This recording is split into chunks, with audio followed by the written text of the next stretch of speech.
नमस्कार मित्रांनो, पुन्हा एकदा आमच्या यूट्यूब चॅनलमध्ये सहर्ष स्वागत. राज्य सरकारची वेतनधारक त्याचप्रमाणे कर्मचाऱ्यांसाठी अत्यंत महत्त्वाचे परिपत्रक निर्गमित झाले आहे.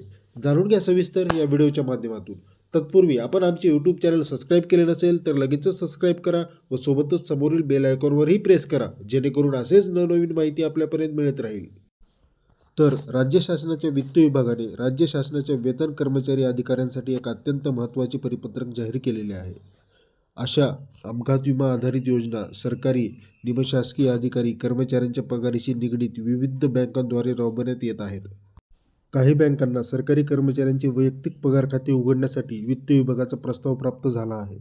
वित्त विभागाच्या या पत्रानुसार राज्य सरकारच्या वेतन पॅकेजमध्ये अपघात विमा योजनेच्या विविध कायद्यांची माहिती दर्शवलेली आहे आणि त्यासोबतच त्यांच्या फायद्यांचीही माहिती दर्शवलेली आहे. प्रशासकीय विभागांना विभागीय अधिकारी कर्मचाऱ्यांना कळवण्याचे निर्देश देण्यात आले आहेत. पुढे अधिकारी कर्मचारी ज्या व्यक्तींसोबत त्यांचे सॅलरी अकाउंट उघडत आहेत त्या व्यक्तीची तपासणी योग्यतः करा. कुठल्या बँकेत आहेत त्या बँकेची सविस्तर माहिती घ्या, त्यानंतरच आपले खाते तिथे उघडा, असे निर्देश देण्यात आलेले आहेत. या परिपत्रकात नॅशनल बँकेने आकस्मिकता नियोजनाचा विविध लाभांचा तपशील या परिपत्रकातून नमूद करण्यात आलेला आहे. पुन्हा भेटूया मित्रांनो. जय हिंद, जय महाराष्ट्र.